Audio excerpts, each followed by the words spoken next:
Bonjour à tous, je suis ravie de vous retrouver pour ce nouveau numéro d'Île-de-France Découverte. Au programme aujourd'hui, je reçois le guitariste youtubeur numéro 1 en France. Il nous donnera plein de conseils pour se mettre à la guitare et vous allez le voir, il est possible d'apprendre à jouer tout seul depuis chez soi. Puis je vous présenterai Kiku, un nouvel outil de podcast pour enfants. Au total, plus de 2000 contenus, des histoires, des contes, de la méditation ou encore du yoga. Apprendre tout en s'amusant, idéal en cette période de vacances scolaires. C'est parti pour Île-de-France Découverte.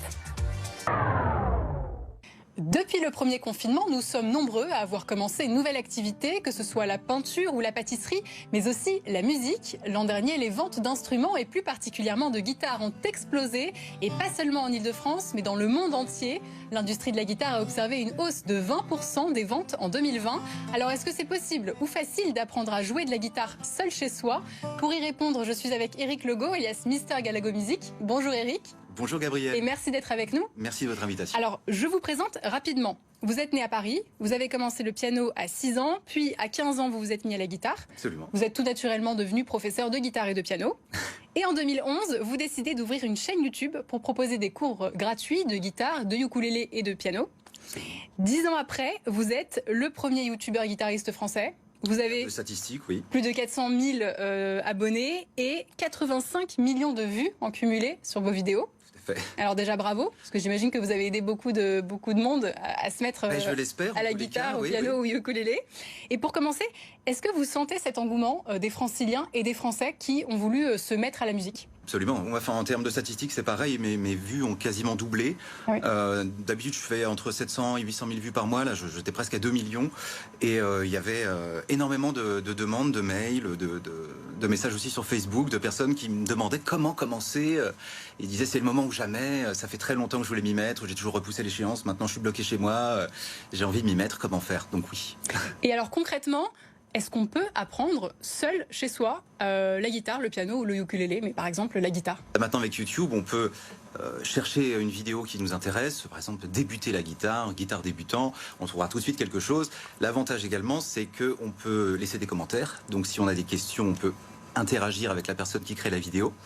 Donc c'est un vrai plus, on va dire.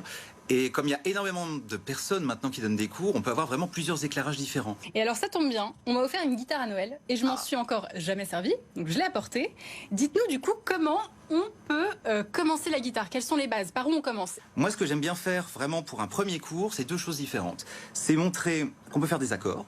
Les accords, c'est placer les doigts de manière, d'une certaine manière et gratter toutes les cordes de manière à obtenir un son, voilà un accord, c'est plusieurs sons qui sont émis simultanément.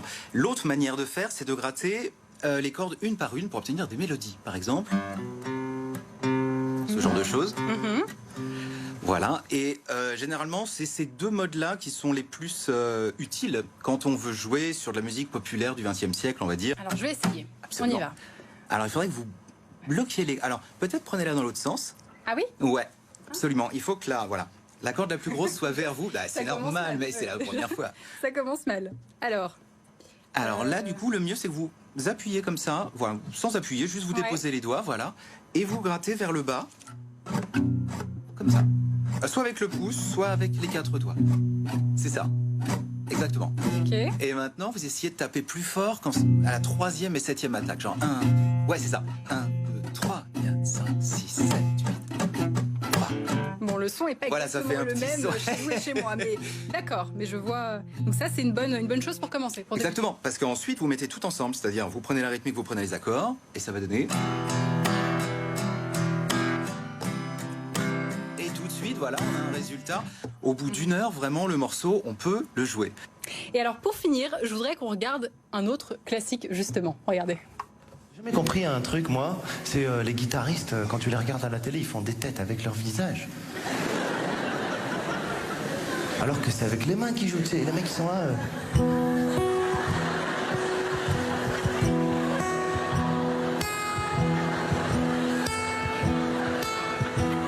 Alors, comment on l'explique, ça? Je ne sais pas, c'est la concentration. On est tous un peu différents à ce niveau-là. Je connais des guitaristes qui font des petits sons, même quand ils sont en train de jouer. Ouais. Ils vivent tellement de trucs qu'ils ne se rendent pas compte que... Ils sont habités par oui, c'est ça. Ils sont dans leur élément. Et voilà, donc il y en a qui bougent beaucoup, il y en a au contraire qui ne bougent pas, il y en a qui vont faire des têtes un petit peu bizarres. Ça dépend de l'implication qu'on met dedans, quoi. Bah écoutez, merci beaucoup Eric Legault, alias Mister Galago Music, pour ce petit cours de guitare. Tous vos tutos sont à retrouver sur votre chaîne YouTube et sur votre site. Et si vous souhaitez vous mettre à la musique, sachez que les magasins de réparation et d'entretien d'instruments franciliens sont actuellement ouverts. Avec l'arrivée des beaux jours, chaque samedi, je vous invite à découvrir ou à redécouvrir l'un des 450 espaces verts de la capitale. Aujourd'hui, je vous emmène au parc de Belleville, à mi-chemin entre le parc des Buttes-Chaumont et le cimetière du Père-Lachaise, dans le 20e arrondissement. Situé donc dans le quartier populaire de Belleville, où est née et a vécu Édith Piaf.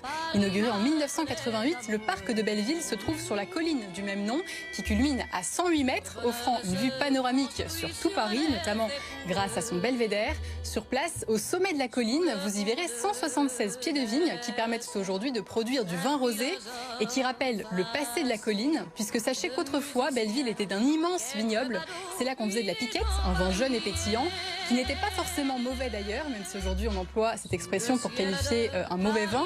On y produisait aussi le guinguet, qui donnera son nom au célèbre guinguette. Vous le savez, il est possible de se balader, mais seulement dans un rayon maximal de 10 km autour de chez soi. Voici ce que ça donne en image autour du parc de Belleville. Le parc est ouvert de 8h à 19h la semaine et de 9h à 19h le week-end. Bonne balade! Les musées sont toujours fermés dans la région, mais il est quand même possible d'apprendre des choses à nos petits franciliens, notamment grâce au podcast, un concept qui séduit puisque une famille sur 3 fait écouter des podcasts à ses enfants. Je suis en ligne avec Yannick Ichan, cofondateur de Kikou. Bonjour Yannick, pouvez-vous nous présenter Kikou ? Bonjour, alors donc Kikou est une plateforme de podcast dédiée aux enfants de 0 à 12 ans et vous avez énormément de contenu qui permet justement d'occuper les enfants, surtout en ce moment, et pour leur permettre justement d'apprendre plein de choses. Et alors quel type de podcast on y trouve ?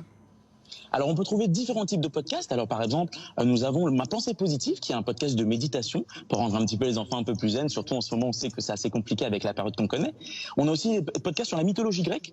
Moi, j'ai toujours aimé justement apprendre plein de choses sur l'histoire et donc c'est aussi un bon moyen pour nous de transmettre cela à nos enfants. Et surtout, on a Wild, le podcast qui parle principalement des animaux. Et là, finalement, ça va faire découvrir les animaux qui existent aujourd'hui à nos enfants, mais de manière assez ludique. Et alors, quels sont les bienfaits des podcasts pour les enfants ? Alors, ce qui est intéressant, nous, le premier point, c'était de se dire avec mes cofondateurs, on a voulu vraiment mettre l'accent sur le fait que l'enfant passe moins de temps devant les écrans. Et justement, le podcast permet finalement à l'enfant de continuer à laisser son esprit vagabonder, à travailler son imaginaire et être un peu plus créatif. Et donc ça, c'est hyper top. Et comment est né le projet, justement ? Alors le projet est né finalement au premier confinement. On s'est rendu compte que les enfants passaient trop de temps devant les écrans et surtout finalement qu'il fallait trouver un moyen de les occuper, mais toujours en gardant ces avantages-là, qui est de se dire comment on peut amener un petit peu l'avantage qu'on a quand on lit un livre avec du contenu audio. Et donc finalement on est arrivé là-dessus puisque finalement les parents avaient un vrai besoin de trouver du contenu pour pousser à leurs enfants. Et donc l'idée de Kikou est née comme ça. Et en cette période de vacances scolaires, on le sait, de nombreux parents doivent garder leurs enfants et en même temps télétravailler. Est-ce que le podcast, du coup, ça peut être un moyen d'avoir un moment de répit ou est-ce qu'il faut être avec son enfant pendant le podcast ? Alors généralement l'écoute du podcast c'est toujours une écoute conjointe, mais souvent aujourd'hui ce qui est intéressant c'est que l'enfant peut, quand il est en train de faire ses activités, justement avoir un fond de podcast où ça va lui permettre de lui apprendre plein de choses. Alors on sait tous quand on a des enfants, il suffit qu'on laisse un enfant dans un coin et il emmagasine plein de choses, il écoute souvent les conversations des grands. Et là c'est la même chose, on va pouvoir lui mettre un flux dédié sur tel ou tel sujet et l'enfant va pouvoir absorber ces informations-là. Et alors comment faire si on veut proposer un podcast sur Kikou ?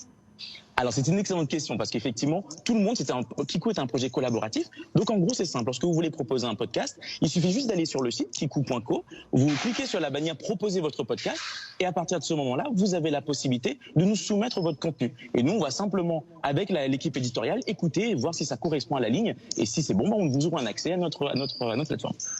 Et alors pour finir, quel podcast vous recommandez à nos téléspectateurs ? Alors en ce moment, moi j'aime bien Ma Pensée Positive parce que c'est vraiment aujourd'hui on est dans une situation où vraiment il faut qu'on arrive à créer un bon moment avec les enfants et surtout un moment zen, que ce soit en pleine journée le matin ou même le soir. Donc c'est vraiment quelque chose qui va nous permettre finalement d'installer un espèce de rituel et de faire en sorte que l'enfant puisse prendre conscience de son corps, mais en même temps interagir avec l'ensemble des enfants autour de lui ou avec son quotidien. Donc c'est hyper important pour moi, Ma Pensée Positive.